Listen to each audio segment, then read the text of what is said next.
Hello everyone, welcome back to NCERT Vision and this is Lovely Pandey. हम लोग class 9 की science पढ़ रहे थे। चैप्टर 8 चल रहा था हमारा मोशन। ऊपर आई बटन दिख रहा होगा, उस पर क्लिक करने पे इसके पहले का जो वीडियो है चैप्टर का वो ओपन हो जाएगा। वीडियो एंड होने के बाद एक सब्सक्रिप्शन का बटन आएगा और उसके बगल में प्लेलिस्ट आएगी। तो वहाँ पे जो भी अभी 2 वीडियोज़ आ चुके हैं इस चैप्टर के, तो वहाँ से वो ओपन हो जाएगा। वहाँ से आप देख सकते हैं वीडियोज़। अगर आपको समझ आ रहा है, पसंद आ रहा है, एक्सप्लेनेशन समझ आ रहा है तो वीडियो को लाइक करो। चैनल को सब्सक्राइब नहीं किया हो तो चैनल को सब्सक्राइब कर लो और अपने फ्रेंड्स के बीच में शेयर करो। आज हमें पढ़ना था uniform motion and non uniform motion के बारे में। यूनिफॉर्म मोशन क्या होती है, नॉन यूनिफॉर्म मोशन क्या होती है, उसे हम पढ़ेंगे। यहाँ पे एक एग्जाम्पल दिया हुआ है, उसके ही थ्रू यहाँ पे समझाया गया है कि यूनिफॉर्म मोशन क्या होती है। सबसे पहले क्या किया है, कोई एक ऑब्जेक्ट लिया गया है। मान लेते हैं कि वो एक स्ट्रेट लाइन में मूव कर रहा है, ठीक है। सबसे पहले वो 50 किलोमीटर कवर कर रहा है फर्स्ट आवर में, फिर नेक्स्ट आवर में वो फिर से 50 किलोमीटर कवर कर रहा है, फिर थर्ड आवर आता है उसमें भी वो 50 किलोमीटर कवर कर रहा है, एंड जो फोर्थ आवर है उसमें भी वो 50 किलोमीटर कवर कर रहा है। तो इस तरह से हम देख रहे हैं क्या कि hour 1 hour, second hour, third hour, fourth hour, उसका जो डिस्टेंस है वो इक्वल है, जो कि है 50 किलोमीटर का। इस केस में जो ऑब्जेक्ट हम बोल सकते हैं कि 50 किलोमीटर कवर कर रही है इन ईच आवर में, ठीक है। उसका जो डिस्टेंस है वो 50 किलोमीटर हो रहा है हर एक घंटे में। हम देख रहे हैं क्या कि ऑब्जेक्ट इक्वल डिस्टेंस कवर कर रही है in equal interval of time में। तो ऐसे जो मोशन होते हैं उन्हें हम यूनिफॉर्म मोशन कहते हैं। तो इस तरह से यूनिफॉर्म मोशन का डेफिनेशन आ गया हमारे पास। एन ऑब्जेक्ट जब वो इक्वल डिस्टेंसेस कवर करेगी इन इक्वल इंटरवल ऑफ टाइम में, तो उसे हम क्या कहेंगे कि वो जो ऑब्जेक्ट है वो एक यूनिफॉर्म मोशन में है, ठीक है। फिर यहाँ पे देखना, जो टाइम इंटरवल यहाँ पे लिया गया है हमारा 1 आवर लिया गया था और डिस्टेंस 50 किलोमीटर लिया गया था। तो 1 आवर की जगह पे हम स्मॉल टाइम में भी ले सकते हैं या फिर इससे बड़ा भी ले सकते हैं। दैट इज़ हम या तो मिनट में भी समय को ले सकते हैं आवर की जगह पे, और 1 आवर की जगह पे हम जो डिस्टेंस है हमारा 2 आवर भी ले सकते हैं, 3 आवर भी ले सकते हैं।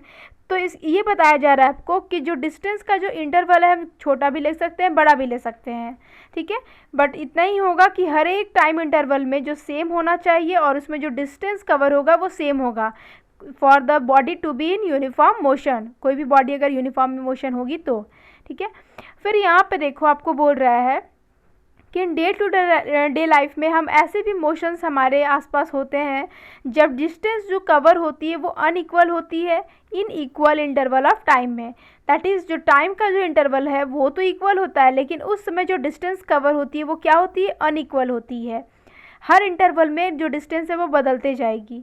फॉर एग्जांपल जैसे कि मान लेते हैं कोई कार है वो रोड पे मूव कर रही है और वहाँ पे की जो रोड है वो क्या है, हमारा क्राउडेड है, उसमें भीड़ है, ठीक है। तो उसमें क्या होगा, कार जो फर्स्ट आवर हो सकता है उसका स्पीड ज़्यादा होगा, भीड़ आने पे उसका स्पीड कम हो गया होगा। जैसे कि मान लेते हैं वो 50 किलोमीटर पर आवर से स्टार्ट की होगी, भीड़ आ गई कहीं पे तो 45। मान लो कि रोड और अच्छा रहा, भीड़ नहीं रहा, तो 55 किलोमीटर पर आवर उसका स्पीड वो बढ़ा सकती है, ठीक है। और वो कम करके 30 किलोमीटर पर आवर भी कर सकती है। तो हम देख रहे हैं कि जो डिस्टेंस के जो बढ़ रहा है, देखो 50 किलोमीटर पहले उसका स्पीड रहा, फिर 45 रहा, फिर 55 रहा। तो ये जो स्पीड है वो क्या बताती है कि वो इतना डिस्टेंस कवर कर रही है, टाइम इंटरवल जितना भी हम ले, अगर आवर लें तो, ठीक है। तो इस तरह से हम देख रहे हैं कि यहाँ पर जो डिस्टेंस कवर है वो अनइक्वल है। तो ऐसे मोशंस को हम क्या कहेंगे, नॉन यूनिफॉर्म मोशन, और ये सारे उसके एग्जाम्पल्स हो गए, ठीक है। यूनिफॉर्म मोशन के एग्जाम्पल क्या हो सकते हैं, जैसे कि अगर मान ले कि हम वॉक कर रहे हैं किसी ऐसे ग्राउंड में, ठीक है, और वहाँ पे क्या है, कोई भीड़ नहीं है, ठीक है, हम अकेले अपना वॉक कर रहे हैं, तो वहाँ पे हमें कोई डिस्टर्ब करने वाला कोई भी एक्सटर्नल फैक्टर नहीं है। तो उस समय जो डिस्टेंस कवर होगा, हमारा जो स्पीड होगा वो क्या होगा, इस इक्वल होगा। जैसे कि हम मान लो वॉच को पहन के और ऑब्जर्व करें और इस किसी स्पीड से हम चलना स्टार्ट करें, ठीक है, हम खुद ना रुके और कोई एक्सटर्नल कोई फैक्टर ना हो जो कि हमें डिस्टर्ब करे, तो हमारा जो वॉकिंग का जो स्पीड होगा वो क्या होगा, बराबर होगा in every interval of time में। तो उस तरह से हमारा मोशन जो होगा उस केस में क्या होगा, यूनिफॉर्म होगा। एक्टिविटी 8.5 में देखो दिखाया जा रहा है, कोई भी 2 ऑब्जेक्ट लिए गए हैं, जैसे कि हमारा ए है ऑब्जेक्ट और सेकेंड ऑब्जेक्ट बी है हमारा। टेबल 8.1 हम देख लेते हैं, वहाँ पे उनके मोशन को बताया गया और बोल रहा है आपसे कि किसके मोशन को हम यूनिफॉर्म कहेंगे, किसके मोशन को हम नॉन यूनिफॉर्म कहेंगे। जैसे कि देखो पहला ऑब्जेक्ट ए रहा हमारा, ये ऑब्जेक्ट बी रहा हमारा, ठीक है। 9:30 बजे टाइम है, ठीक है। 9:30 में जो ए है वो 10 मीटर डिस्टेंस कवर कर रही है, जो बी है वो 12 मीटर डिस्टेंस कर रही है। ओके, सेकेंड में क्या हो रहा है, बस 15 मिनट के गैप में, यहाँ पे देखना 15 मिनट की गैप है क्योंकि 9:30 से 9:45 हो गया है, और जो डिस्टेंस कवर कर रहा है ऑब्जेक्ट वो 20 किलोमीटर है। दैट इज़ यहाँ पे गैप कितना हो गया, 10 मीटर की। ठीक है, फिर यहाँ पे देखना 12 से 19 हो गया, दैट इज़ डिस्टेंस, यहाँ पे जो इंटरवल हो गया दैट इज़ वो कितना का यहाँ पे उसका डिस्टेंस कवर हुआ है 15 मिनट में, तो 19 में 12 माइनस करेंगे तो हमारा कितना हो जाएगा, 7 मीटर। ठीक है, तो इस तरह से हम देख रहे हैं कि 10 रहा, 7 रहा। ठीक है, एक और हम देख लेते हैं, फिर से हमारा यहाँ पे 15 मीटर का गैप, 15 मिनट का गैप रहा।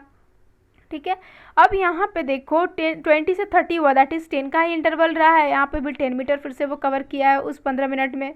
यहाँ पे देखना 19 से 23 हो गया है, तो यहाँ पे इस बार कितना डिस्टेंस उसका कवर हुआ है, दैट इज़ वो कितना डिस्टेंस कवर की है, तो जितना से स्टार्ट किए वो जितना वो कवर किए, दैट इज़ यहाँ पे कितना हो गया उसका 4 मीटर। तो यहाँ पे हम देख रहे हैं कि 7 मीटर हुआ, फिर यहाँ पे देख रहे हैं हम 4 मीटर का गैप हुआ, और यहाँ पे 10 है तो नेक्स्ट भी 10 ही है। एक और हम चले जाते हैं, यहाँ पे देखना फिर से 10 का गैप हो रहा है, यहाँ पे जो टाइम इंटरवल है वो 15 मिनट ही है। ठीक है, यहाँ पे देखना 23 से 35 हो रहा है, दैट इज़ कितना का गैप है, यहाँ पे 2 और 1, 12 मीटर का गैप है। यहाँ पे हम देख रहे हैं पहले 7 मीटर का गैप है, फिर हम देख रहे हैं 4 मीटर का गैप है, फिर हम देख रहे हैं 12 मीटर का गैप है। ठीक है, तो इस तरह से हम देख रहे हैं कि इक्वल टाइम इंटरवल में इक्वल डिस्टेंस कवर कर रही है ये, और ये अनइक्वल डिस्टेंस कवर कर रही है। तो हम बोल सकते हैं कि ऑब्जेक्ट ए जो है वो हमारा यूनिफॉर्म मोशन में है, इससे हमें पता चल गया, और जो हमारा ऑब्जेक्ट बी है वो नॉन यूनिफॉर्म मोशन में है, ये हमें पता चल गया। फिर यहाँ पे देखो एक यहाँ पे फिगर दिया हुआ है, तो पहले हम यहाँ देख लेते हैं उसके बाद क्या हमें बोला गया है। यहाँ पे एक सिचुएशन बताया गया आपको फिगर 8.2 में, यहाँ पे बॉलिंग स्पीड दिया हुआ है 143 kilometre per hour, that is क्या है, कोई बॉलर है, क्रिकेटर है, वो बॉल कर रहा है और उसकी बॉलिंग का जो स्पीड है वो 143 किलोमीटर पर आवर है। आपको पता है कि किलोमीटर पर आवर कैसे लिखा जाता है, या तो किलोमीटर/आवर, ठीक है, या तो फिर हम कैसे लिखेंगे, किलोमीटर आवर -1 लगा देंगे आवर में। तो इस तरह से बोल रहा है कि ये जो लिखा हुआ है 143 किलोमीटर पर आवर, तो इसका मतलब यहाँ पे क्या बताया जा रहा है, व्हाट डज इट मीन। और फिर एक साइन बोर्ड दिया हुआ है फिगर 8.2 में, उसको हम देखेंगे, वहाँ पे आप देखकर क्या समझ रहे हैं। तो सबसे पहले यहाँ देखो 143 किलोमीटर पर आवर का मतलब है कि अगर बॉलिंग हो रहा है, ठीक है, तो वो 1 घंटे में जो बॉल है वो 143 किलोमीटर का जो डिस्टेंस है वो कवर कर रही है। ठीक है, फिर ये जो 8.2 फिगर बताया जा रहा है उसे हम देख लेते हैं। यहाँ पे देखो एक साइन बोर्ड दिया हुआ है, यहाँ पे लिखा हुआ है कि ये 50 किलोमीटर पर आवर कार चलेगी इस रोड पे, और 40 किलोमीटर पर आवर कोई ट्रक चलेगी।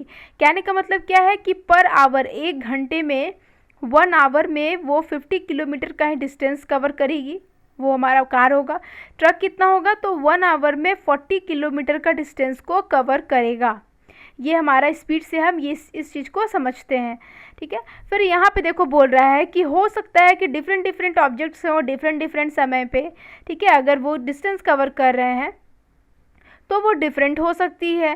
ठीक है, वो डिपेंड करती है कि वो किस जगह पे कैसा उनका सिचुएशन है जब वो मोशन में है। ठीक है, जैसे कि मान लो कोई ऑब्जेक्ट फास्ट मूव कर रही है, कोई स्लो मूव कर रही है, तो इस तरह से भी डिस्टेंस डिफर कर सकता है।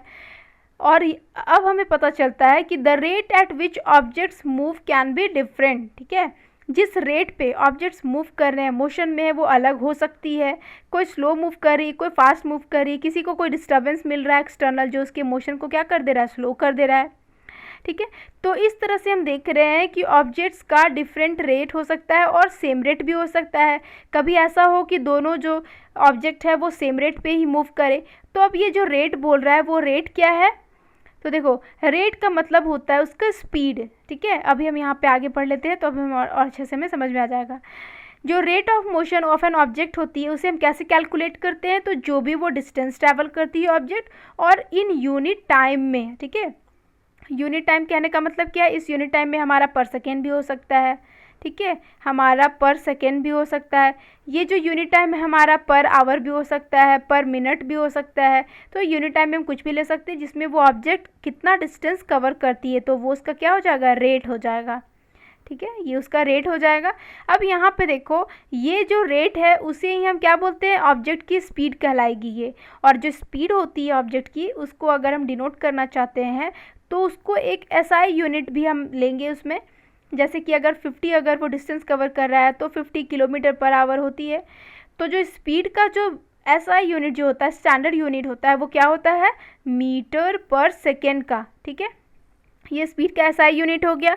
जैसे कि अगर हम मास का लेते हैं केजी, तो उसी तरह स्पीड का क्या हो गया, मीटर पर सेकेंड। ठीक है, इसे हम रिप्रेजेंट कैसे कर सकते हैं, सिंबल मीटर पर सेकेंड से और मीटर स्लैश सेकेंड से। तो ये हमें पता चल गया यहाँ पे। और भी स्पीड्स के कुछ यूनिट हो सकते हैं, जैसे कि सेंटीमीटर पर सेकेंड हो सकती है, किलोमीटर पर आवर हो सकती है। तो ये सारे यूनिट्स भी हो सकते हैं स्पीड के। अब देखो, कोई भी ऑब्जेक्ट का अगर हम स्पीड निकाल रहे हैं, ठीक है, किसी भी ऑब्जेक्ट का स्पीड हम निकाल रहे हैं, तो यहाँ पे हमें किस ऑब्जेक्ट किस डायरेक्शन में मूव कर रहा है ये तो हम नहीं देख रहे हैं। वो बस हम इतना हमें पता चल रहा है कि वो कितना डिस्टेंस कवर किया पर यूनिट टाइम में। ठीक है, तो हमें सिर्फ मैग्नीट्यूड की ज़रूरत है। तो यहाँ पे हम देख रहे हैं कि ये जो फिजिकल क्वांटिटी है हमारा स्पीड, उसमें हमें सिर्फ एक मैग्नीट्यूड की ज़रूरत है, कितना डिस्टेंस कवर किया है कितने समय में। ठीक है, हमें डायरेक्शन की ज़रूरत नहीं है। स्पीड जो है ऑब्जेक्ट का वो कांस्टेंट भी हो सकता है वो कांस्टेंट ना हो। ठीक है, स्पीड का मतलब क्या है, वो डिस्टेंस कितना ट्रैवल की कितना टाइम में। तो हो सकता है वो बराबर हो सकता है वो ना बराबर हो। इन मोस्ट केसेस में क्या होती है, जो ऑब्जेक्ट होती है वो नॉन यूनिफॉर्म मोशन में होती है। कहने का मतलब क्या है कि वो अनइक्वल डिस्टेंसेस कवर करती है in equal interval of time में। इन मोस्ट केसेस बोल रहा है इसलिए बिकॉज बहुत सारे जो केसेस होते हैं उसमें क्या होती है, एक्सटर्नल फैक्टर्स होती हैं जो कि ऑब्जेक्ट के मोशन को डिस्टर्ब करती हैं। तो देयरफॉर हम जो रेट जो होती है मोशन की, दैट इज़ उनका जो स्पीड होता है ऑब्जेक्ट्स का, ठीक है, तो उससे हम कैलकुलेट करते हैं। उस केस में उसे हम क्या बोलते हैं, एवरेज स्पीड बोलते हैं। जब उसका जो मोशन होगा वो क्या होगा, नॉन यूनिफॉर्म हो सकता है बहुत बार। ठीक है, तो वैसे केस में उसके रेट को कैसे डिफाइन करते हैं, एवरेज स्पीड से। ठीक है, एवरेज स्पीड क्या होती है, तो एवरेज स्पीड को फाइंड करने के लिए हमें सबसे पहले जितना भी वो डिस्टेंस ट्रैवल किया ऑब्जेक्ट उसका सम करना पड़ता है, टोटल करना पड़ता है। ठीक है, उसके बाद कितना वो समय लिया है वो डिस्टेंस को कवर करने में, ठीक है, उससे हम डिवाइड करते हैं। तो average speed is equals to क्या हो सकती है, हमारी टोटल डिस्टेंस जो ऑब्जेक्ट ट्रैवल किया अपॉन टोटल टाइम हो गया। ठीक है, अब यहाँ पर देखो स्पीड को हम डिनोट करते हैं, फिजिक्स है तो सिंबल वी ले लेते हैं। जो डिस्टेंस ट्रैवल किया ऑब्जेक्ट उसे हम एस ले लेते हैं, और जो समय जितना वो लिया है उतने डिस्टेंस को ट्रैवल करने के लिए उसे हम टी मान लेते हैं। ठीक है, अब यहाँ पे एक एग्जांपल के थ्रू बताया जा रहा है, जैसे कि एक कार हमारा ट्रैवल कर रहा है 100 किलोमीटर, वो किसी पाथ पे कवर करता है 2 घंटे में। ठीक है, तो उस केस में उसका जो एवरेज स्पीड है वो क्या हो जाएगा, total distance upon total time. तो यहाँ पे जो टोटल डिस्टेंस है वो क्या है हमारा 100 किलोमीटर, एंड टोटल टाइम कितना है 2 आवर। तो 100 divided by 2 that is 50 kilometre per hour हो जाएगा। किलोमीटर क्योंकि ये डिस्टेंस किलोमीटर में, आवर दैट इज़ हमारा जो समय है वो आवर में दिया हुआ है। तो इस तरह से हमने इस ऑब्जेक्ट के एवरेज स्पीड को फाइंड कर लिया है। ठीक है, हो सकती है कि कुछ समय ऐसी हो जब जो ऑब्जेक्ट है वो फास्टली मूव करे, हो सकती है कुछ समय ऑब्जेक्ट है वो स्लोली मूव करे। तो ये तो ऑब्वियस है, डिपेंड करता है कि वो कैसे सिचुएशन में मूव कर रही है। जैसे कि यहाँ पे एक एग्जांपल भी हम देख लेते हैं। कोई ऑब्जेक्ट है वो ट्रैवल करती है 16 मीटर, ठीक है, कितना समय लेती है वो 4 सेकेंड। फिर सेकेंड वो क्या बोलता है कि अगेन वो 16 मीटर ट्रैवल की और इस बार वो 2 ही सेकेंड टाइम लेती है। ठीक है, तो हम देख रहे हैं कि यहाँ पे दो डिस्टेंस हमारा आ गया 16 और 16 का, दैट इज़ हमारा टोटल कितना हो गया 32 मीटर। और समय कितना ले रही है, तो पहले तो 4 सेकेंड लेती है, फिर वो 2 सेकेंड लेती है, दैट इज़ 6 सेकेंड का वो समय लेती है। तो अब बताओ एवरेज स्पीड क्या होती है, total distance upon total time. हम कर देंगे, टोटल डिस्टेंस कितना है हमारा, तो 16 + 16 दैट इज़ 32, और समय कितना हुआ, तो देखो 4 second plus 2 second that is कितना आ गया हमारा 6 सेकेंड का समय आ गया। तो उसे हम नीचे डिवाइड कर देंगे, दैट इज़ 5.33 मीटर पर सेकेंड क्या हो गया, उस ऑब्जेक्ट का स्पीड हो गया। कभी वो ट्रैवल कर रही है तो 2 डिस्टेंस अलग अलग ली है अलग अलग टाइम में, तो उसके स्पीड को हमने निकाल लिया है। तो ये क्या हो जाएगा, ऑब्जेक्ट के मोशन का रेट, हम बोल सकते हैं rate of the motion of object. तो इस तरह से आज हमने क्या क्या देखा, हमने यूनिफॉर्म मोशन के बारे में पढ़ा। यूनिफॉर्म मोशन क्या होती है, कोई भी जो ऑब्जेक्ट हो गई वो इक्वल डिस्टेंस कवर करती है in equal interval of time में। ठीक है, और अगर unequal distances in equal interval of time में तो वो क्या हो जाएगी, नॉन यूनिफॉर्म मोशन। फिर हमने कुछ एग्जांपल्स देखे यूनिफॉर्म नॉन यूनिफॉर्म के। फिर हम एवरेज स्पीड निकालना सीखे, एवरेज स्पीड क्या होती है वो देखें, एक एग्जाम्पल के थ्रू देख के समझा हमने। नेक्स्ट हम पढ़ने वाले हैं स्पीड विथ डायरेक्शन, कि जब हमने यहाँ पे हम क्या देख रहे थे कि अगर कोई भी ऑब्जेक्ट का स्पीड निकालना होता है तो हमें सिर्फ मैग्नीट्यूड की ज़रूरत होती है, उसमें किसी भी तरह के कोई भी डायरेक्शन की ज़रूरत नहीं पड़ती है। तो अब जब वैसे स्पीड इसमें डायरेक्शन की ज़रूरत पड़ेगी तो वो क्या होगा, हम नेक्स्ट वीडियो में पढ़ेंगे। इस वीडियो को यहीं तक रहने देते हैं। अगर आपको एक्सप्लेनेशन समझ में आया होगा तो वीडियो को लाइक करना, चैनल को सब्सक्राइब करना, अपने फ्रेंड्स के बीच में शेयर करना। Take care and bye bye.